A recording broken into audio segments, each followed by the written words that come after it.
There was actually a kid my freshman year that committed suicide in the dorm of another one of my friends. Both anxiety and depression are very common in adult population, and by adult I just mean anyone over the age of 18. In the United States, 1 in 4 Americans will suffer from depression in their lifetime.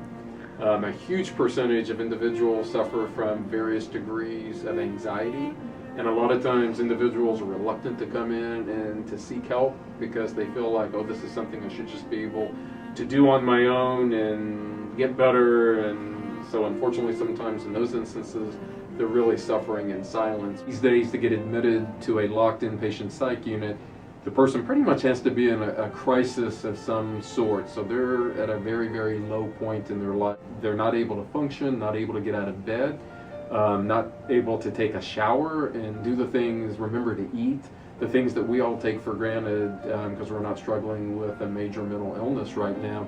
But it's not something that folks can always easily wrap their minds around and understand, well, how could somebody end up being depressed?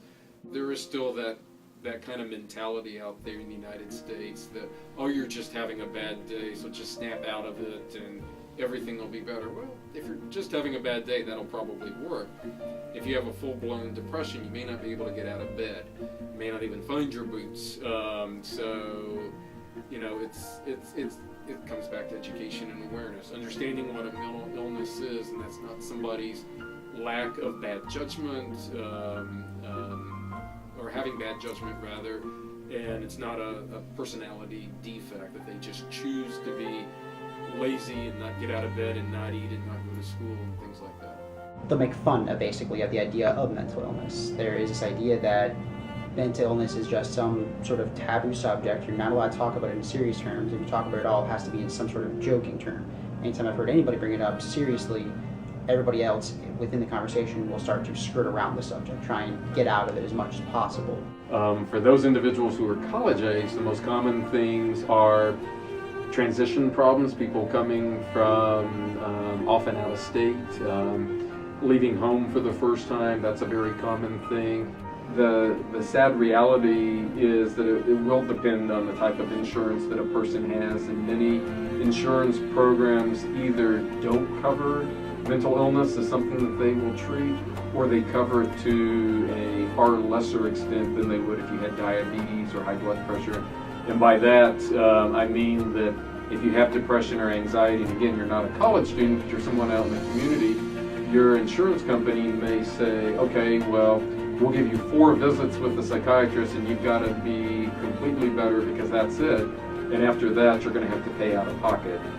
And all political things aside, that's been an issue that those of us in mental health have dealt with for the last couple of decades, that not only the stigma that's out there in the real world and the community about mental illness and people not seeking treatment because they're afraid or embarrassed to do that, but also that insurance companies have really been allowed to kind of marginalize and offer fewer services and treatments and benefits for people that have mental health. We need more mental health providers. Our population is growing in the United States. There's just, life is more stressful for everybody involved, so we could definitely use more mental health providers, but also psychologists, social workers, and other types of therapists.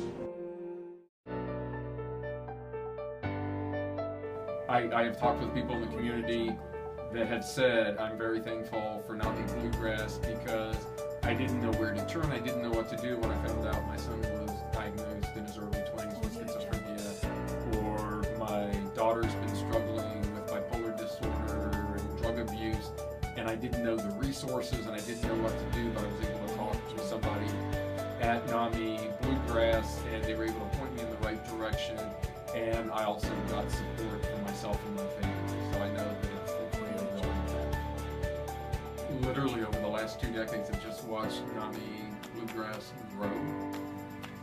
The thing I love most about NAMI is if they see a need, they'll offer help, or if somebody contacts them and says, hey, are you willing to come in and do a talk at this school or this church or this place of worship to help educate us about mental illness, help us recognize issues that maybe are going on within our family, and make us more aware of potential resources and things, not only with NAMI Bluegrass, but other things, you know, in Lexington and Fayette County, that they'll do that. I mean, they have done just astronomically amazing things over the last 2 decades. I think the only negative I would say is that they would probably like to have